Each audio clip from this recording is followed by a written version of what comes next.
Hello, everyone. Welcome to the market simulation call for spring 2021 release. My name is Anshuman Vaidya. I'm your market simulation coordinator, and today is April 12th.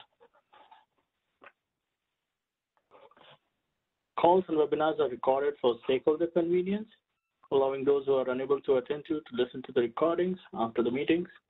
The recordings will be publicly available on the ISO webpage for a limited time following the meetings. The recordings and any related transcriptions should not be reprinted without the ISO permission.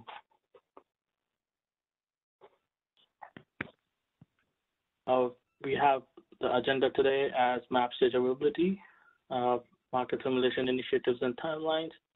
We'll talk about different initiatives separately and the next steps.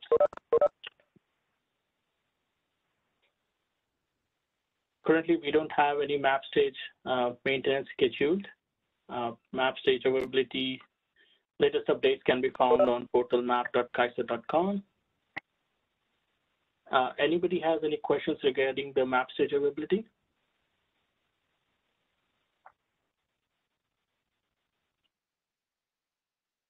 All right, moving on. I have not changed anything on this particular slide. We are still on track to do the market simulation testing for EIM-based schedule submission deadline phase 1 project. We are still working on getting some more fixes for our software, and we plan to do a pre-market sim QRB before 4/15. So as of now, we are still planning and on track for 4/15, but if something changes before the pre-market QRB, we plan to intimate everyone by sending out a tweet in the settlements in the settlements Twitter feed. Any questions regarding the EIM-based schedule submission deadline phase 1 project?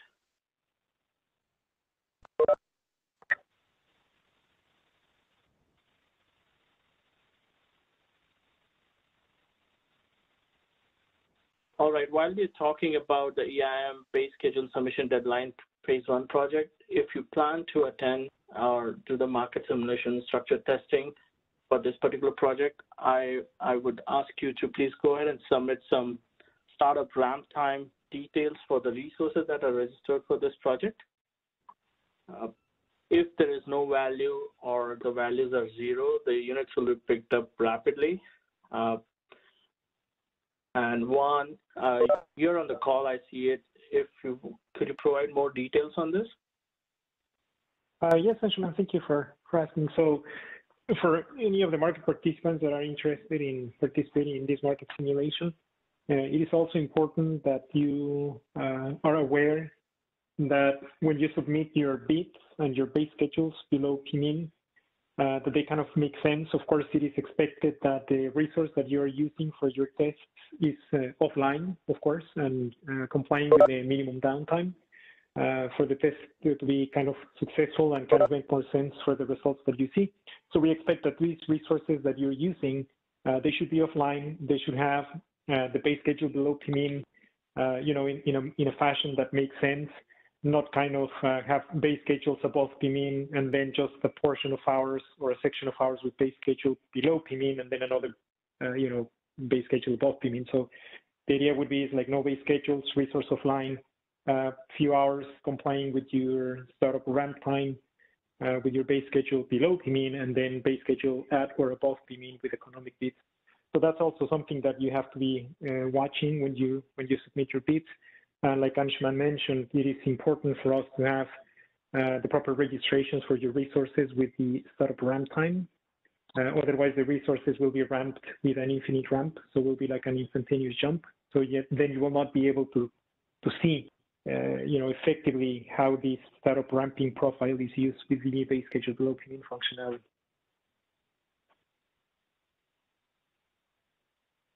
Thank you, Juan, for that update. Anybody has any questions for Juan? He's the SME for this project, so if you have anything for this project, you can ask him now.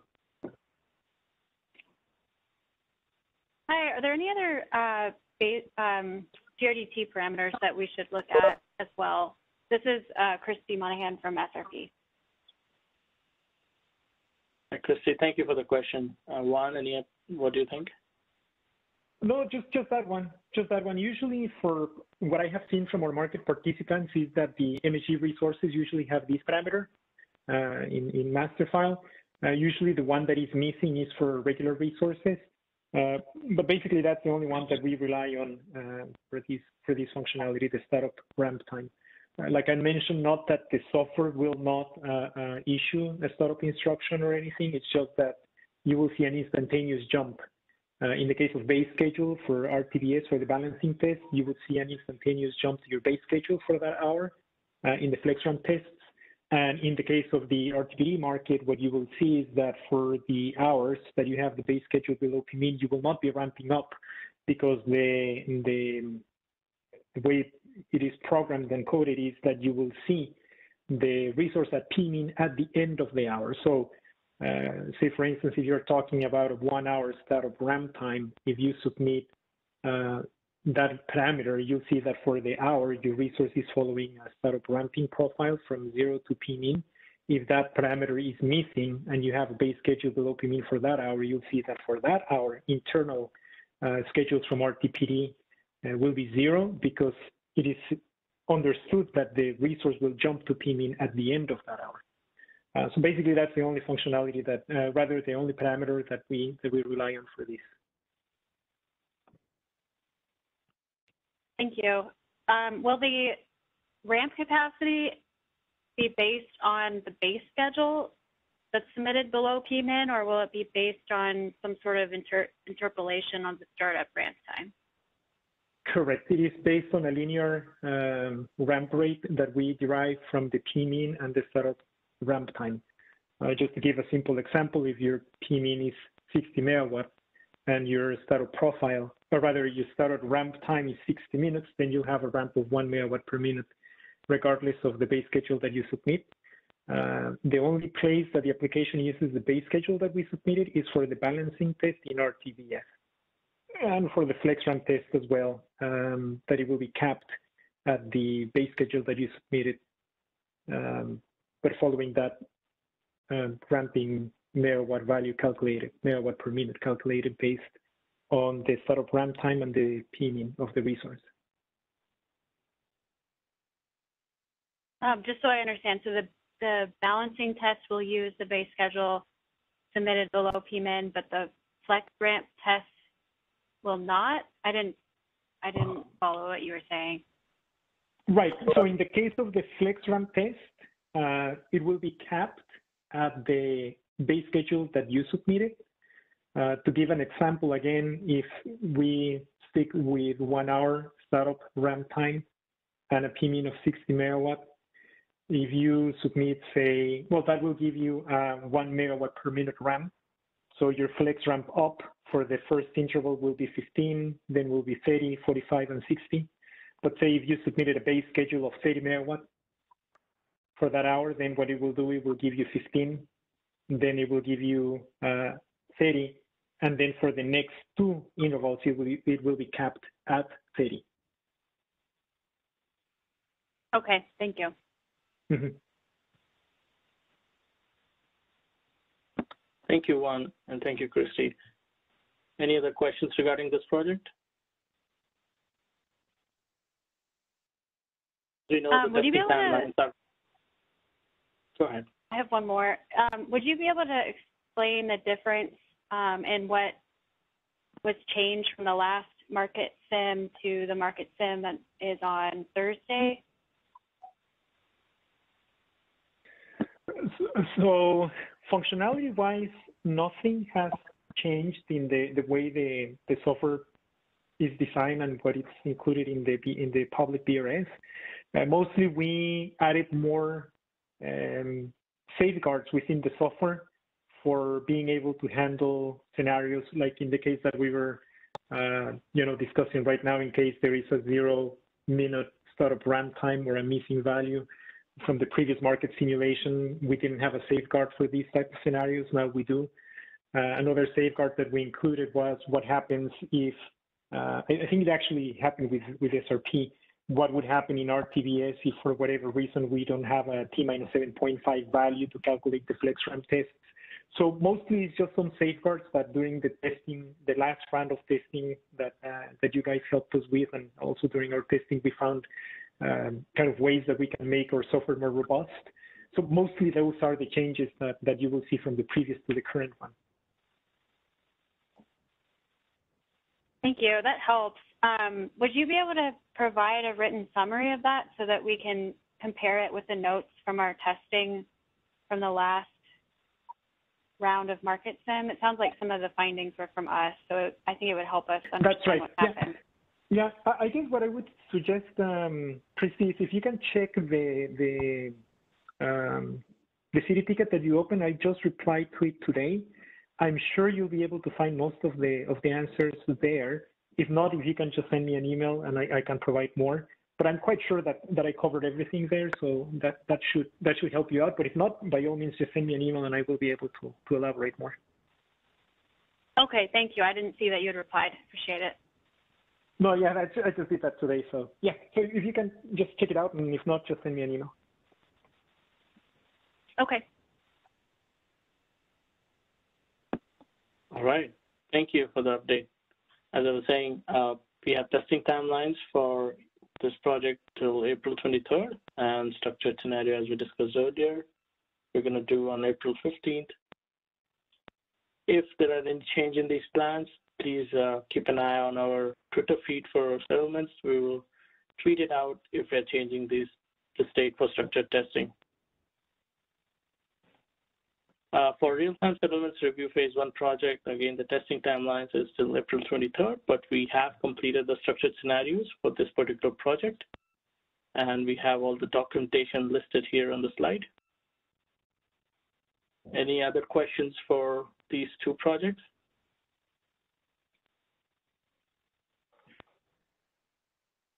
All right, moving on. Then we have two more initiatives for Spring 2021, the EIM Enhancements 2021 Phase 1 and Hybrid Resources Phase 1B settlements. Both these projects have a testing timeline till April 23rd, and the business requirement specification documents are available on the slide. Any questions regarding these two projects?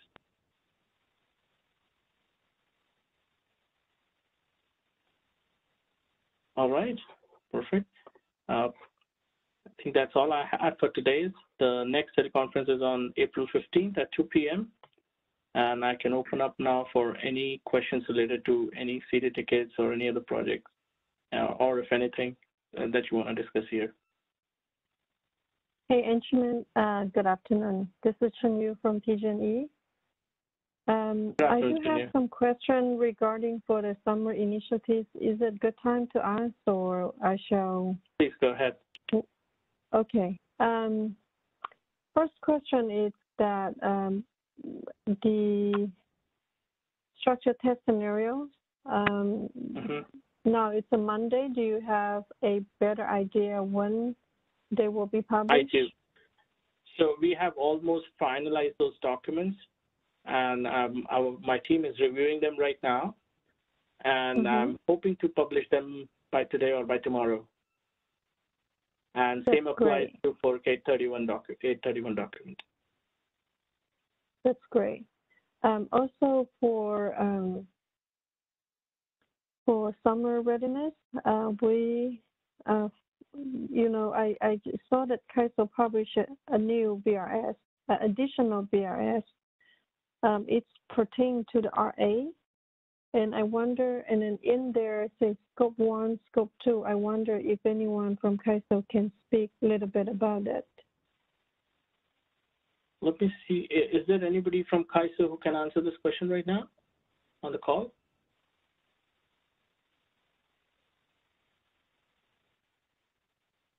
Okay. This is Jeremy. Would you mind that? This is Jeremy. What? Thank you. What's your question? Hi, Jeremy. This is regarding for summer 2021 readiness. Last Friday, looks like CAISO published a additional BRS. It's pertaining to the RA non-tariff related, and in there looks like there's a bunch BRS for system change and for different kind of change, and then there also has a different like two phase of the scope for phase 1, scope for phase 2. So this portion is not in the original scope. It's kind of caught me by surprise. So I just wonder if CAISO has more info to share. Are you referring to what the scope is, or are you referring to the schedule? Because I think the schedule is going to be discussed at the next resource user group meeting, and I can get some updates and maybe have it presented at our settlements user group meeting this Wednesday, if that would be helpful. But what specific are you talking, scope or schedule? Actually, good question. I am talking scope and schedule because the additional BRS, it's pertaining to the RA scope, which is within RA. It has the resource adequacy track 1, but this is in summer readiness 2021. And also in that BRS, it defines some of the BRS belong to phase 1 scope, some belong to phase 2 scope. Right. I'm So not sure.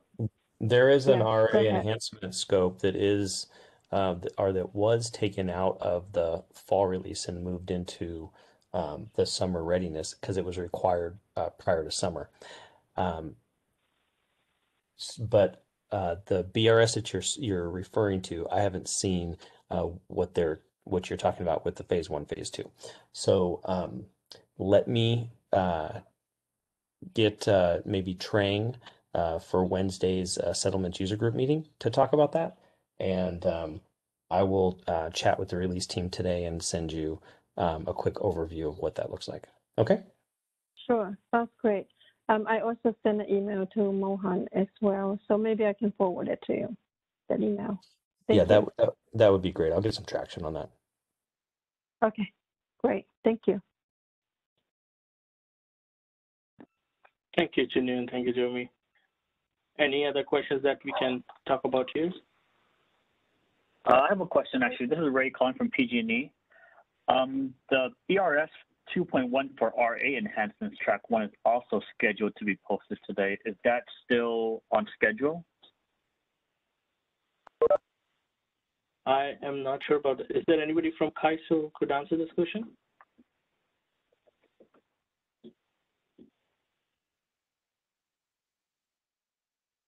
Ray, could you send me an email and I'll follow up on that one? Yeah, of course. Thank you, Ashman. Thank you.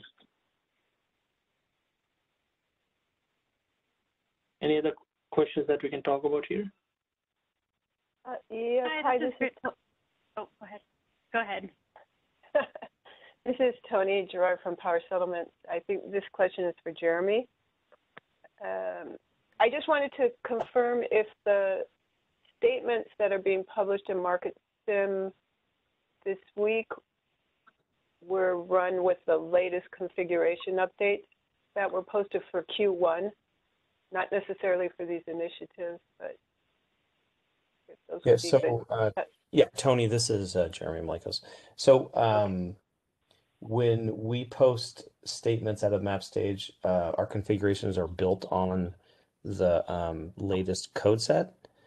So you're asking, are the statements in Mapstage inclusive of the code that we had deployed? I think the last configuration change was 2.1. Is that what you're? Oh, I'm talking about the Q1 updates that came out. There was a new configuration file on the release planning for, I think the date on it was April 2nd. And it included another change for 6456 in IDS, a correction. These would be more like regular settlement releases. I just was wondering if that configuration file is used in Mapstage going forward, or if it would be something else. This is Hello, this is Asad. Jeremy, can I speak? Yes, thank you, Assad. Yeah. Now, what we have in Mapstage, yes, include what you said, and the statement that we are publishing will include the latest configuration for spring release Q1. Okay, great. Great. Thanks. So, Thank you. you're welcome. Hi, There's this one is more question, right? Ye- Go ahead, Aparna. Can I go with my question? This is Aparna here from PG&E. Yes, please. Yeah, I just wanted to know if there are any planned outages for the next 3 weeks for DRRS system. So currently we don't have scheduled anything for DRS. As we post any outages, you can check Mapstage portal, or we will publish it here at the market sim calls. Okay, and my next question is the issue that we have raised before, where we are seeing issues with the DPG and DPG x-axis. Diane has partially worked, and I'm still trying to get the information from my team, but looks like we still have issues. I'm trying to collect all the different issues related to it so that I can publish in the CD ticket. Just an That would be FYI. great. Yeah. Yeah, thank you. And I will forward that as soon as I see the details that you're sending. Okay, thank you. Thank you. Any other questions that we can take here? Hi, this is Christy again with SRT. Can you repeat the platform you're going to use to communicate any changes in the testing on the 15th for the base schedule submission deadline? Yeah, we're planning to use Settlement's Twitter feed, and maybe Asad can give more details on the location. Asad? Okay, this is Asad again. Location, can you ask question again, Anshuman? What's the question? The location for the Settlement's Twitter feed, we're planning to tweet out the deployments, the market sim testing for EIM base schedule submission deadline project. If there is some issue, then we'll tweet it out from the Settlement's Twitter feed. So can you give a location for that? For this one, yeah, this is at ISO settlement. ISO settlement. Jeremy, do you have maybe Jeremy can help in this one. Yeah. So yeah, it's on twitter.com/ISO settlements. If you already have the application, you can just go to the @ISO settlements, and that's that handle. If you don't have access to the app, you can just simply navigate to Twitter on your on a browser, and then again you can just either search for or you look at ISO settlements is the handle. You'll be able to find it.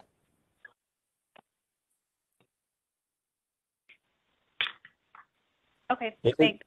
Yeah, no problem, no problem. It is something we're trying to move to push kind of just-in-time information as it relates to Market Sim. Yeah, Anshuman is showing it here. That way we can get out information sooner rather than through our, or not to negate any of our current communication strategies, but this one would allow us to get kind of more information on a timely basis to you. All right, Anshuman, back to you. Thank you. All right, any other questions that we can take? Still have 6 more minutes.